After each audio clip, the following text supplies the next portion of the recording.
Hi everybody, Levi Clay here, owner of guidedpracticeroutines.com, where we practice together to progress faster. In yesterday's lesson, we did extended arpeggios over a G7 chord. Today we're going to flip that on its head and do the same extended arpeggios, but this time over a D minor 7 chord. This is going to allow us to think about our intervals from a different perspective, though the interesting thing is that you will start to see a lot of the same physical fingering patterns come up, but we're going to hear them in a different way because the intervals are going to be different. Now, if this sounds interesting to you, please do consider, hitting that subscribe button, but we're also offering a completely free 30-day trial of guidedpracticeroutines.com, which you can check out at the link in the description and the pinned comment. Get access to over 200 hours, hours of guided practice routines, lessons, courses, transcriptions, and a whole bunch more. I'm sure you're going to really enjoy it. Right, so extended arpeggios, I had a lot of fun doing those over the G. If we look at the guitar, I've set up a D minor 7, right? So our intervals are going to be different here.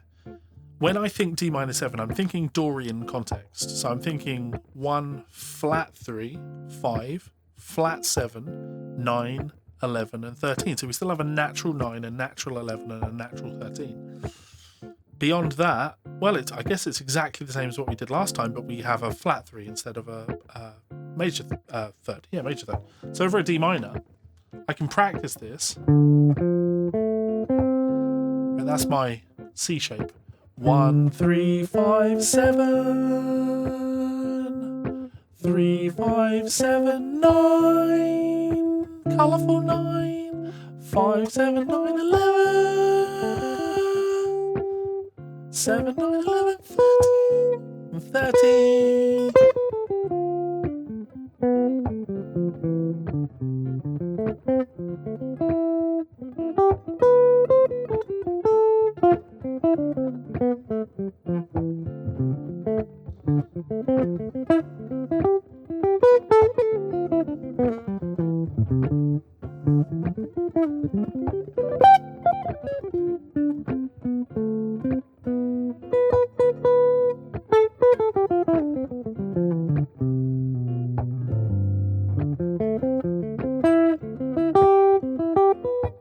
So physically, the shapes were the same as what we did with G, although on G we were doing them in a higher position, but the physical fingerings are the same.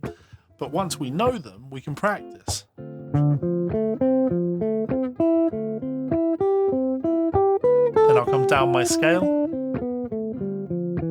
I'm going to end major 7 to root there, so and then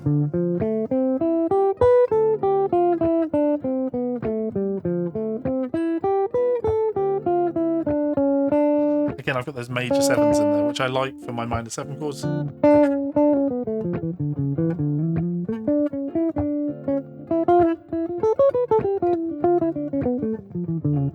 That's my melodic minor type sound. So slowly, that entire exercise will sound like this.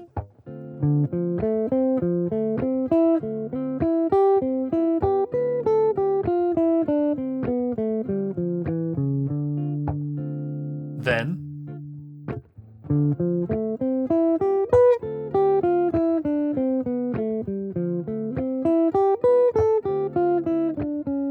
fast.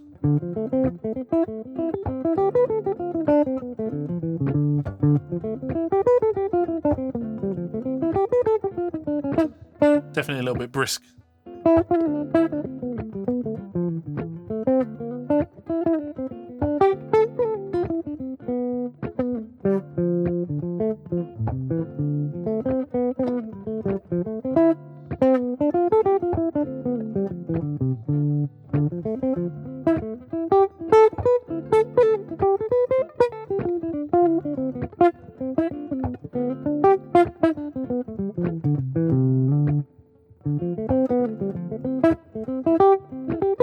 Really nice extended arpeggios over this.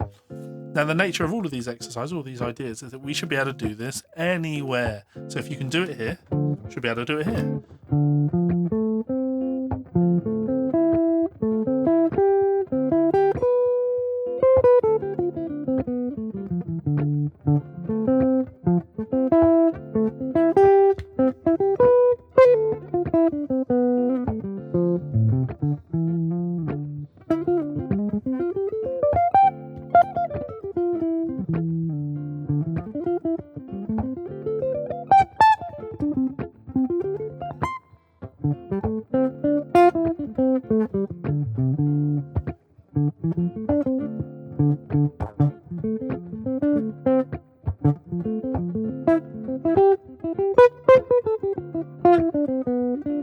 Okay, makes sense. If I do them slowly,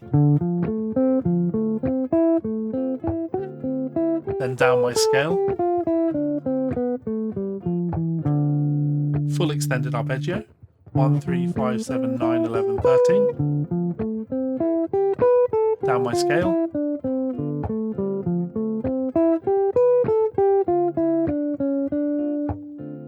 so all together.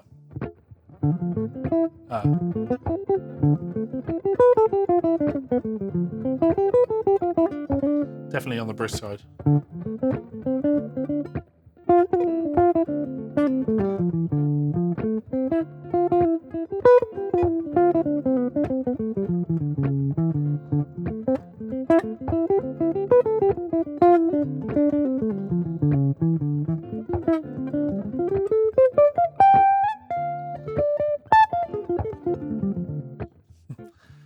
Right, so that's our A shape. Can I do the same thing in my E shape? A little bit trickier.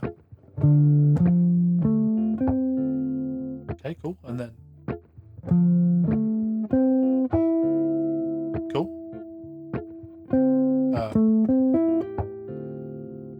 Then finally,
yeah, so that's getting me there with those extended arpeggios. Really, really tricky. But what I wanted to do is do the full extended arpeggio, right? So you have this. That's hard. 1, 3, 5, 7, 9, 11, 13, 1.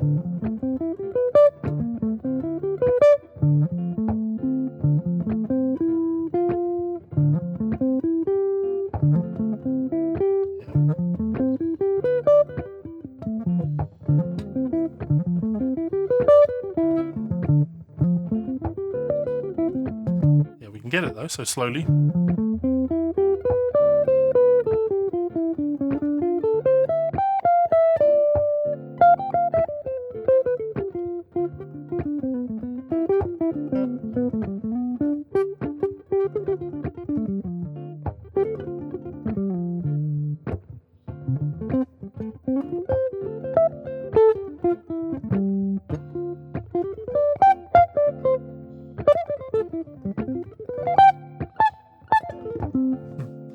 Enough of those Frank Gambale licks.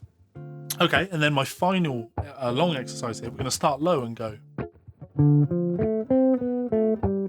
Sorry. Tapura.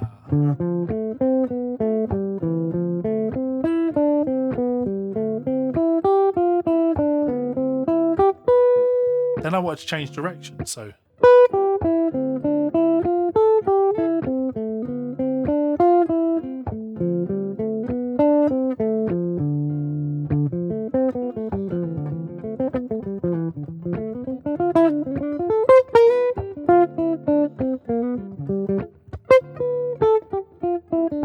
So slowly from the top. So I'm thinking to myself, this is C major 7, and then this is A minor 7, F major 7, and then D minor 7. Or 7 to 13, 5 to 11, 3 to 9, and then 1 to 7.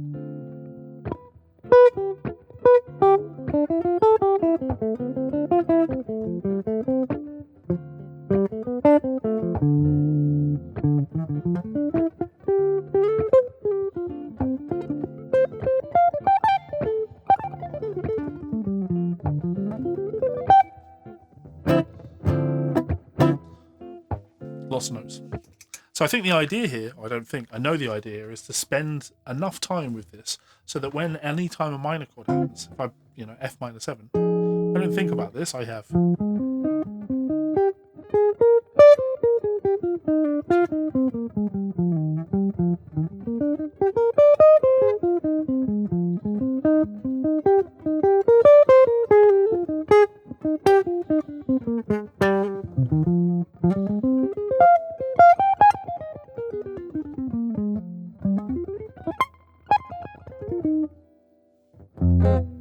So that exploration, that fluidity, only comes from lots and lots of practice. And shock horror, I'm a big guy. I'm a big believer in practice. I'm big on practice. So speaking of, let's play that routine together in its entirety. D minor 7, extended arpeggios. And as you're doing this, try and make a conscious effort to think about what is the interval? What is my X to X? 1 to 7, 3 to 9, 5 to 11, so on and so forth. Here we go.